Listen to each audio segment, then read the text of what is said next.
To the gunsmith's burden. The sound of metal filing against metal echoed through the Oberndorf workshop like a prayer whispered in the darkness. Paul Mauser's calloused hands moved with the precision of a surgeon, shaping the breech mechanism that would soon change the world. Outside the frosted windows, the German winter of 1895 pressed against the glass with bitter fingers. But inside, under the amber glow of oil lamps, something revolutionary was taking its first breath. The young gunsmith paused, wiping sweat from his brow despite the cold. In his weathered palms lay the prototype of what would become the Mauser C96, a pistol so radical in design that his own supervisors had dismissed it as mechanically impossible and tactically useless. Yet here it was, its distinctive wooden grip catching the lamplight like a promise waiting to be kept. The workshop held the familiar scents of gun oil and sawdust, but underneath lay something else, the metallic tang of innovation, sharp and electric in the winter air. Paul's fingers traced the weapon's unusual lines, feeling the potential locked within its mechanism. This was no ordinary sidearm. This was a weapon that could fire 10 rounds without reloading, transforming any soldier into a squad's worth of firepower. "Herr Mauser, are you still working?" The voice belonged to Heinrich, the night watchman, his boots crunching on the snow outside the window. Paul looked up, realizing he had been bent over his workbench for nearly 6 hours without pause. "Just a few more adjustments, Heinrich. This one is different." Through the frosted glass, Paul could see the dim outline of the man's lantern bobbing in the darkness. The Oberndorf arms factory had been his family's life for generations, but tonight felt like the end of something old and the beginning of something he couldn't yet name. The crisis that drove Paul's obsession had roots deeper than the German winter. The Franco-Prussian War had revealed devastating truths about modern combat, truths that military traditionalists refused to acknowledge. Cavalry charges were becoming obsolete. Infantry needed rapid-fire capability, and officers required reliable sidearms that could function in the chaos of industrial warfare. Yet the German military establishment, steeped in Prussian tradition, remained convinced that proper discipline and cold steel would prevail over mechanical innovation. Paul had seen different truths. Born in 1838 to a family of gunsmiths in Oberndorf, he had witnessed his father's struggle to perfect weapons that the military hierarchy dismissed as unnecessary complications. When Paul was 14, his father died suddenly, leaving the family workshop drowning in debt, and the young man with a burning conviction that mechanical precision could save lives that courage alone could not protect. As he worked, memories drifted through his mind like smoke from the oil lamps. His father's voice, patient but urgent. "Paul, remember, in war, the difference between life and death often measures in fractions of seconds." The boy who had once been mocked by apprentices for his obsessive attention to detail had grown into a man who understood that truth in his bones. The breakthrough had come 3 weeks earlier, during another sleepless November night. Paul had been wrestling with the fundamental problem of semi-automatic pistol design, how to harness the energy of firing to automatically load the next cartridge without jamming or misfiring. Traditional mechanisms were too complex, too fragile for battlefield conditions. Then inspiration had struck like lightning. Instead of fighting the weapon's recoil, he would embrace it, using the backward motion of the bolt to extract the spent cartridge, while a powerful spring drove it forward again to chamber the next round. Elegant, simple, revolutionary. Now, as he made the final adjustments to the firing mechanism, Paul could almost hear the weapon's voice, a sharp crack that would echo across 3 continents, carried by hands he would never meet, in wars he could not imagine. The wooden grip felt warm under his touch, worn smooth by weeks of handling. Soon, other hands would wear it smoother still. Outside, the wind picked up, rattling the factory windows like restless spirits. Paul set down his file and lifted the completed prototype, feeling its balanced weight. In the lamplight, the C96's distinctive barrel shroud and wooden grip looked both familiar and alien, a bridge between the revolvers of yesterday and the automatic weapons of tomorrow. He had created more than a pistol. He had created a question that would follow him for the rest of his life. What responsibility did an inventor bear for how his creation was used? If stories like this make you question what you do in someone else's boots, tell us in the comments how you imagine you'd react in this camp, and stay with us for the next chapters. What drives a man to create something he knows will change the world forever? The testing board convened on a grey December morning in 1895, their breath visible in the unheated conference room at Mauser Works. Herr Zimmermann, the chief engineer, examined Paul's prototype with undisguised contempt, his thick fingers turning the weapon over as if handling something distasteful. 10 shots without reloading. Preposterous. A soldier who cannot hit his target with 6 rounds deserves to die. Colonel von Steuben, representing the Prussian military establishment, was equally dismissive.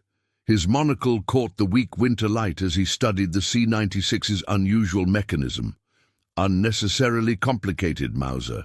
Mark my words, this contraption will jam at the first sign of mud or rain. Give me a reliable revolver over this mechanical fantasy any day. Paul stood at attention, his hands clasped behind his back, watching these men examine his life's work as if it were a curiosity from a traveling circus. The room smelled of tobacco and old leather, the sense of military tradition and institutional resistance. Snow continued to fall outside the windows, dusting the cobblestone courtyard where Prussian soldiers drilled in the same formations their grandfathers had used. "Gentlemen, if I may demonstrate the loading mechanism—" "No need, Herr Mauser. We've seen enough parlor tricks for one morning." But Paul's design possessed an elegance that transcended their objections. The C96's internal mechanism was a marvel of engineering efficiency, fewer moving parts than a revolver, yet capable of firing as rapidly as a man could pull the trigger. The wooden holster doubled as a shoulder stock, transforming the pistol into a short-range carbine. Most revolutionary of all, the weapon could be loaded with 10-round stripper clips, giving a single soldier the firepower of an entire squad. That evening, Paul returned to his small apartment above the workshop, carrying the weight of institutional rejection on his shoulders. The rooms were sparse but clean, furnished with the practical simplicity of a craftsman's life. On his desk lay a letter from his sister Anna, written in her careful script from their hometown of Stuttgart. "Dearest Paul," the letter began, "the newspapers say there may be trouble with France again. Heinrich Müller's boy has already enlisted, and the whole town talks of nothing but honor and duty. Mother worries you work too hard on those weapons of yours. She says you should find a wife instead of spending all your time with metal and springs." Paul set the letter down, his eyes drifting to the daguerreotype of his parents on the mantelpiece. His father's stern face seemed to watch him from the frame, a reminder of the family legacy that rested on Paul's shoulders. The Mauser name had meant precision and innovation for 3 generations. Now it hung in the balance, subject to the whims of military bureaucrats who couldn't see past their own traditions. Over the following weeks, Paul continued his work in secret, refining the mechanism and conducting his own quiet tests. The C96's distinctive crack became a familiar sound in the early morning hours, when the factory was empty and only the night watchman's footsteps echoed in the corridors. Then came the morning that changed everything. Captain Weber, a young artillery officer recently returned from maneuvers on the Austrian border, had heard rumors of Mauser's experimental weapon. Unlike the testing board, Weber had seen combat. He understood that modern warfare was evolving faster than military doctrine could adapt. "Herr Mauser, I'd like to see this pistol of yours in action." The demonstration took place at dawn on a makeshift range behind the factory. Paul set up targets at distances that would challenge any revolver. 50 meters, 75, even 100. The C96's long barrel and shoulder stock configuration made such shots theoretically possible, but theory and practice were different worlds. Weber took the weapon with the respect of a professional soldier, testing its balance and examining the loading mechanism. When Paul showed him how the 10-round clip could be inserted in a single motion, the captain's eyebrows rose. "Mother of God, Mauser, do you realize what this means?" The first shot rang out across the Oberndorf countryside, sharp and authoritative. Then another and another, as Weber worked through the clip with methodical precision. At 50 meters, every shot found its mark. At 75, 8 of 10. Even at 100 meters, half the rounds struck the target, accuracy impossible with a standard revolver. When the clip was empty, Weber stood in the morning mist, the smoking C96 in his hands, staring at the targets with something approaching awe. "This changes everything, Herr Mauser. Everything we know about small unit tactics, about what one man can do on a battlefield. Are you prepared for that responsibility?" Paul had been so focused on creating the weapon that he hadn't fully considered what Captain Weber now forced him to confront: the moral weight of innovation. The C96 wasn't just a better pistol. It was a fundamental shift in the balance of individual firepower. In the right hands, it could save lives. In the wrong hands, it could enable kinds of violence that didn't yet exist. As the sun rose over the German countryside, painting the snow-covered fields in shades of gold and amber, Paul Mauser stood beside his creation and felt the first stirrings of a burden he would carry for the rest of his life. The weapon that would reshape 3 continents was no longer just a prototype. It was becoming a reality, with all the terrible and magnificent possibilities that implied. Where does innovation end and responsibility begin? Spring came late to Oberndorf in 1896, and with it came validation that Paul Mauser had both craved and dreaded. The field tests at the Spandau range had changed everything. Word of the C96 performance spread through military circles like wildfire, carrying with it implications that extended far beyond German borders. Captain Weber's report had been clinical in its precision. The Mauser C96 represents a quantum advancement in individual firepower capability. A single officer armed with this weapon outperformed an entire squad equipped with standard revolvers, achieving hit ratios at ranges previously thought impossible for a handgun. But numbers on paper couldn't capture what Paul had witnessed that morning at Spandau. The weapon's distinctive crack, echoing across the testing ground like a herald of the coming century's mechanized warfare. The silence that followed each demonstration, as career officers struggled to process what they had seen. The look in Weber's eyes, equal parts admiration and horror. Now, 6 months later, Paul sat in his workshop reading reports that arrived with each mail delivery. Letters from arms dealers, inquiries from foreign governments, requests for manufacturing specifications that carried diplomatic seals. The C96 was no longer his creation. It was becoming a commodity, traded in markets he had never imagined. Another letter from China, Herr Mauser, and one from South Africa. Heinrich, the night watchman who had become Paul's unofficial secretary, sorted through the correspondence with the careful attention of a man who understood its significance. The Chinese letter bore the elaborate calligraphy of a warlord's court. The South African correspondence came stamped with British colonial markings, but Paul knew better than to assume its true origin. Word of the Mauser's capabilities had spread beyond Germany's borders with startling speed. By 1899, Chinese warlords were purchasing the pistols in bulk, drawn by their rapid-fire capability and the status they conferred. The weapon found its way into the hands of Boer commandos, fighting British forces in South Africa, where its long-range accuracy and 10-round capacity proved devastating against traditional military tactics. Paul walked to the window, watching workers arrive for the morning shift. The factory had expanded twice in the past year, with new production lines dedicated entirely to the C96. What had begun as one man's obsession with mechanical precision had become an industrial enterprise employing hundreds. But success brought complications he hadn't anticipated. Each newspaper brought reports from distant battlefields where his weapon was making its mark. Revolutionary movements across Asia, Africa, and South America had seized upon the C96 as a symbol of resistance against colonial powers.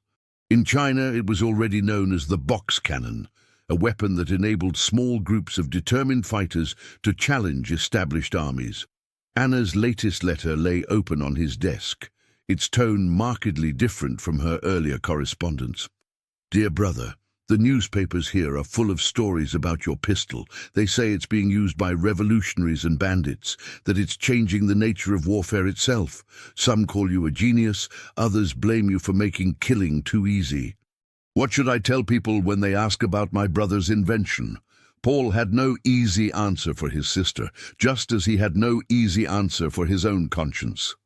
The moral arithmetic of his situation defied simple calculation. How many lives had the C96 saved by ending conflicts quickly? How many had been lost to its efficiency? The letters from grateful officers spoke of decisive victories and reduced casualties. The newspaper accounts described assassinations and massacres enabled by a single man's ability to fire 10 shots in rapid succession. One letter had particularly haunted him, a note from a young British officer stationed in South Africa. "Sir, I write to inform you that your weapon was used against my unit near Johannesburg.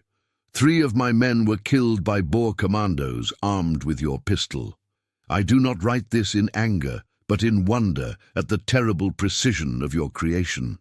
The commandos fired from distances that should have been impossible for pistol work, using the shoulder stock configuration with devastating effect. I thought you should know how your invention performs in actual combat."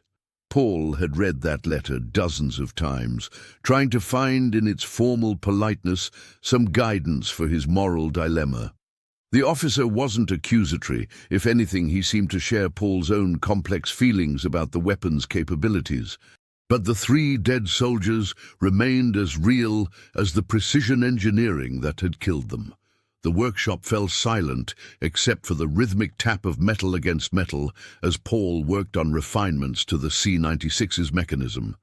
The basic design was proven, but military feedback suggested improvements, a more reliable safety mechanism, better balance for rapid fire, modifications to prevent jamming in extreme conditions. Each adjustment felt like a small betrayal of his father's memory and a necessary evolution of his legacy. The elder Mauser had created weapons for a world where warfare followed certain unspoken rules. Paul's C96 was helping to write new rules, rules where individual soldiers could wield the firepower of entire squads, where the traditional balance between courage and technology was shifting decisively toward technology.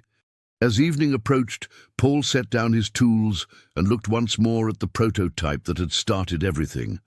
The wooden grip was worn smooth by countless hours of handling, its surface marked by the oils from his hands. Soon, thousands of other hands would wear similar grips smooth, hands belonging to soldiers and revolutionaries, heroes and murderers, all united by their possession of a weapon that had emerged from one man's attempt to save lives through mechanical precision. Do you think you'd cling to what you were taught back home, or to what your own eyes see in a place like this? Comment which side you'd lean toward, and share this episode with someone who loves real human stories from history. Can a tool be innocent if its creator knows how it will be used? The letter arrived on a rain-soaked morning in October 1900, bearing the official seal of the Imperial Russian Army. Paul broke the wax with trembling fingers, though he wasn't sure if the tremor came from the autumn chill or from dread at what he might find inside. "Herr Mauser," the letter began in precise German, "I write to inform you that your C96 pistol has proven instrumental in our operations in Manchuria. The weapon's reliability in extreme weather conditions and its superior range have made it invaluable to our officers. We hereby request licensing arrangements for domestic production." Paul set the letter aside and walked to his workshop window. 5 years had passed since that first prototype, and the C96 had traveled further than he could have imagined. The weapon appeared on every continent, carried by men speaking languages he didn't recognize, fighting in wars that newspapers reduced to distant abstractions. The pistol's impact had transcended its mechanical specifications. During the Russian Revolution, both Bolsheviks and White Army officers carried the distinctive Mauser, its wooden grip worn smooth by desperate hands. The weapon had appeared in the trenches of smaller conflicts, where its rapid-fire capability gave individual soldiers options that traditional sidearms couldn't provide. But it was a different letter, one that arrived 3 days later, that truly shook Paul's understanding of what he had unleashed upon the world. The envelope bore no official seal, just the careful handwriting of someone unused to formal correspondence. Inside, written in broken German on cheap paper, was a message that would haunt Paul for the rest of his life. "Honored Sir, my name is Franz Koller. I was sergeant in the Bavarian Reserve when your pistol saved my life near Peking. Chinese boxers had surrounded our patrol. Only 3 of us left, ammunition almost gone. Then Lieutenant Müller drew his Mauser C96, and everything changed. 10 shots, rapid fire, accurate to 70 meters. We broke free. I am writing because Lieutenant Müller was killed 2 days later by sniper, and I wanted someone to know that your weapon brought me home to my wife and children. Sometimes the newspapers make it sound like machines for killing only, but your pistol gave me life. I thought you should know this." Paul read the letter twice, then carefully folded it and placed it in his desk drawer beside dozens of others, some grateful, some accusatory, all testament to the complex moral legacy of his creation. The workshop around him hummed with activity as workers assembled the latest batch of C96s, each weapon destined for hands and purposes he would never know. Heinrich entered with the afternoon mail, his face grave. The old watchman had become more than an assistant over the years. He was Paul's confessor, the one person who understood the weight his employer carried.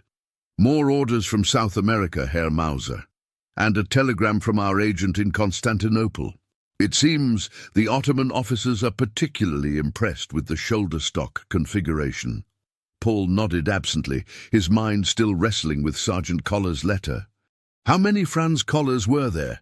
How many men had returned home because of the C96's capabilities? How many wives still had husbands? How many children still had fathers? Because of 10 rounds fired in rapid succession at precisely the right moment. But for every Franz Koller, there were others. The 3 British soldiers killed in South Africa, the Chinese revolutionaries gunned down by Qing dynasty forces, the countless unnamed victims of a weapon that made killing as precise as clockwork. Dr. Wilhelm Steiner, the factory's physician, stopped by the workshop that evening.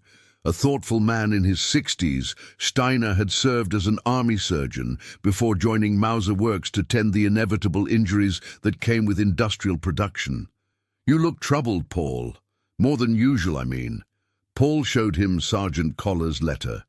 Steiner read it slowly, then looked up with the weary expression of a man who had seen too much of both life and death. "You know, Paul, I've been thinking about your pistol, about what it means in medical terms. In surgery, we have tools that can save lives or end them, depending on the skill and intention of the surgeon. A scalpel can remove a tumor or sever an artery. The tool itself is morally neutral. It's the hand that guides it that carries moral weight. But a scalpel doesn't fire 10 rounds in rapid succession, Wilhelm. No. But it can make 10 cuts just as quickly if wielded with sufficient skill. The question isn't whether your weapon kills. All weapons kill. The question is whether it kills discriminately, whether it gives skilled users the precision to end threats without unnecessary casualties. Paul appreciated his friend's attempt at comfort, but the distinction felt increasingly academic. The C96 was no longer just a tool. It had become a symbol, carried by revolutionaries and reactionaries alike, each side claiming moral justification for its use. That night, alone in his workshop, Paul examined one of the latest production models. The fit and finish had improved significantly since the prototype. 5 years of manufacturing experience had eliminated the small imperfections that had marked the early weapons. The C96 would function flawlessly for decades, assuming it survived whatever conflicts awaited it. He thought of Sergeant Collar, writing his clumsy but heartfelt letter by lamplight, trying to balance the moral ledger of a weapon that had saved his life. He thought of the British officer's formal note about his 3 dead soldiers. He thought of newspaper accounts describing the weapon's role in assassinations and revolutions across 3 continents. Somewhere in the moral arithmetic between salvation and damnation lay the truth about what he had created. But as the autumn rain continued to fall on Oberndorf, washing the industrial grime from the factory windows, Paul Mauser began to suspect that truth was a luxury inventors couldn't afford. How do you measure the weight of unintended consequences? The telegram arrived on a Tuesday morning in March 1912, 17 years after Paul first filed the breach mechanism that would change the world. It was brief in the manner of expensive international communications, but its implications were staggering. Archduke Ferdinand assassinated Sarajevo. Stop Mauser pistol used. Stop Europe mobilizing. Stop. Paul sat in his expanded office, the telegram trembling in his hands like a leaf in autumn wind. Through his window, he could see the sprawling Mauser Works complex, now one of Germany's largest arms manufacturers, employing thousands of workers across multiple production lines. The C96 had become just one weapon among many in the company's catalogue, but it remained the most recognizable, the most copied, the most controversial. Heinrich, now greying but still punctual, entered with the morning newspapers. The headlines screamed the news that would reshape Europe: the assassination in Sarajevo, the political crisis spreading like wildfire across the continent, the armies mobilizing for what everyone hoped would be a brief, decisive conflict. The papers say it was a Serbian nationalist, Herr Mauser, a young man named Princip. He used a Belgian pistol for the killing shot, but witnesses reported seeing Mauser C96s among the conspirators. Paul closed his eyes, feeling the weight of 17 years of moral complexity suddenly crystallize into a single, terrible moment. The weapon he had created to save lives through precise engineering had now potentially triggered the greatest war in human history. The irony was so complete, so devastating, that it felt like cosmic judgment. But the deeper revelation came 3 days later, when Captain Weber, now Colonel Weber, visited the factory on official business. The young artillery officer who had conducted those first successful tests had risen through the ranks, his career shaped by an understanding of how technology was changing warfare. "Paul, we need to discuss production schedules. The Army anticipates significant demand for sidearms in the coming months." They sat in Paul's private office, 2 men who had witnessed the birth of modern firearms technology, now confronting its implications in total war. Weber had aged well, his uniform bearing the ribbons of various colonial campaigns where German forces had field-tested their equipment. "How many C96s are in circulation, Colonel? Worldwide, I mean." Weber consulted a leather portfolio filled with intelligence reports. "Conservative estimates suggest over 100,000 units, scattered across every continent. Chinese warlords stockpile them. South American revolutionaries consider them status symbols. African colonial forces rely on them for extended patrols. And now they'll be shooting at each other from opposite trenches, carrying the same weapon." The conversation was interrupted by Dr. Steiner, who had become not just the factory physician, but Paul's closest confidant in matters of moral complexity. The old surgeon's face was grim as he shared the latest intelligence reports. Paul, you need to see this.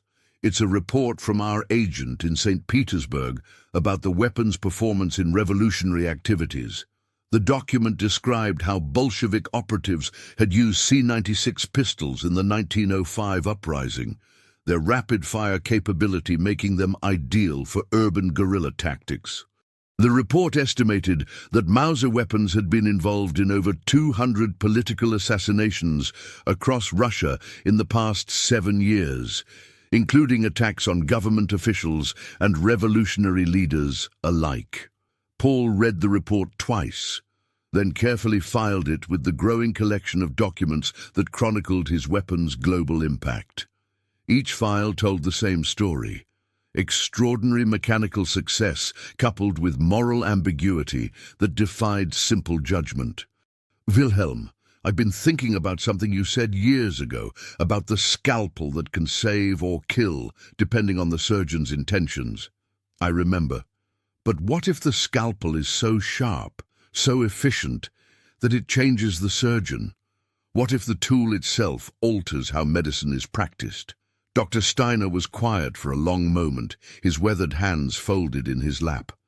Outside, factory whistles announced the end of the day shift, their shrill calls echoing across Oberndorf like mechanical birds of prey. Paul, I think you've discovered something that philosophers have debated for centuries: the relationship between means and ends. Your pistol doesn't change human nature, but it changes what human nature can accomplish. A man who might have hesitated to draw a 6-shot revolver in a crowded place might not hesitate with 10 shots and superior accuracy. That evening, alone in his workshop, Paul opened the drawer where he kept Sergeant Culler's letter and dozens of others like it. Letters from grateful officers, angry civilians, curious inventors, and guilt-ridden soldiers. Each one represented a human life touched by his creation, for better or worse. The most recent addition was a photograph sent by a British war correspondent.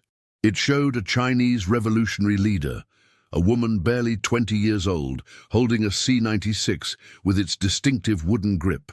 The caption read, "Chu Jin, known as the Woman Knight of Mirror Lake, used this Mauser pistol in her failed uprising against the Qing dynasty.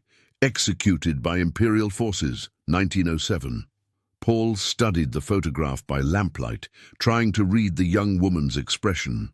She held the C96 with obvious familiarity, the weapon's bulk somehow diminished in her hands by the fierce determination in her eyes. Here was someone who had bet her life on his invention's capabilities, and lost.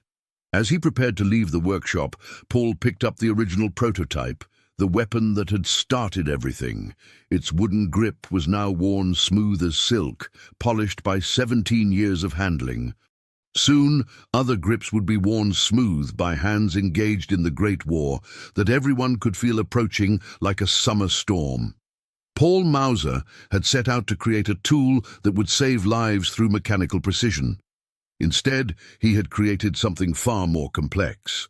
A weapon that embodied humanity's eternal struggle between innovation and responsibility, between the desire to protect and the capacity to destroy.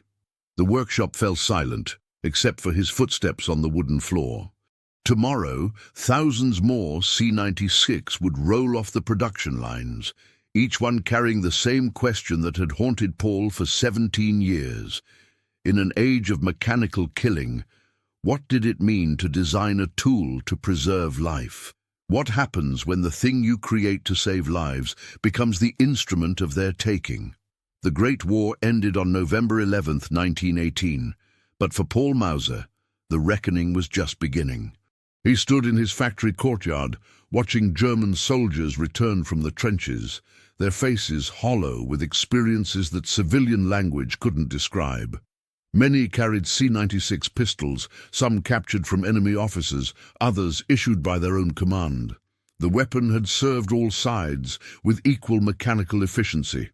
Among the returning soldiers was Lieutenant Franz Koller Jr., son of the sergeant whose letter had haunted Paul for 2 decades.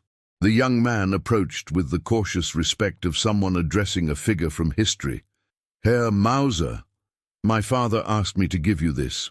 The package contained the original C96 that had saved Sergeant Kohler's life in China, along with a letter written in the elder soldier's increasingly shaky handwriting. "Honored Sir, my son carried your pistol through 4 years in France. It saved his life, as it saved mine. But he came home changed, as all soldiers do. We have learned that tools for killing, even when used to preserve life, leave marks on the soul. I return this weapon not in anger, but in understanding. The burden of creation is yours to carry. The burden of use was ours. Perhaps it is time for both to rest." Paul accepted the worn pistol with trembling hands. 23 years had passed since he first filed its breech mechanism by lamplight. The wooden grip was worn smooth as glass, polished by 2 generations of desperate hands. In the winter sunlight, it looked less like a weapon than like a relic from a vanishing age of craftsmanship. Dr. Steiner, now retired but still a regular visitor, found Paul that evening in the workshop that had become more museum than workplace. The old surgeon moved slowly, his medical bag replaced by a walking stick, but his mind remained sharp. "I've been reading the casualty reports, Paul. Estimates suggest that Mauser weapons, all types, not just the C96, were involved in over 500,000 deaths during the war. And how many lives did they save, Wilhelm? How many quick, decisive actions prevented larger massacres? That's the question, isn't it? The arithmetic of moral responsibility." Paul had wrestled with that arithmetic for a quarter century. The ledger was complex beyond calculation. Lives saved by superior firepower balanced against lives lost to efficient killing. Political freedoms won through revolutionary violence weighed against innocent civilians caught in crossfire. Technological progress measured against the erosion of human dignity that accompanied mechanized warfare. The final entry in Paul's private journal, discovered decades after his death, captured his ultimate understanding. "I designed a tool to preserve life in an age of mechanical killing. History will judge whether I succeeded or merely added to the chaos. But I have learned this: the mind that dares to imagine a different kind of warfare must be prepared to carry the weight of every war that follows." In 1921, 3 years after the armistice, Paul received an unexpected visitor. A Jiang Wei, a Chinese arms dealer who had facilitated thousands of C96 sales, arrived in Oberndorf to discuss the weapon's post-war market. But his real purpose became clear only after hours of formal negotiation. "Herr Mauser, in China we call your pistol the box cannon. It has become more than a weapon. It is a symbol of resistance against foreign occupation. Warlords collect them like treasures. Revolutionaries train their children on them. Your creation has shaped my country's destiny for 2 decades. Zhang produced a photograph showing hundreds of C96 pistols arranged in neat rows, their wooden grips gleaming under harsh electric lights. Each weapon represented individual stories of triumph and tragedy, courage and corruption, liberation and oppression. "Do you ever regret creating it?" Zhang asked quietly. Paul considered the question that had defined his later years.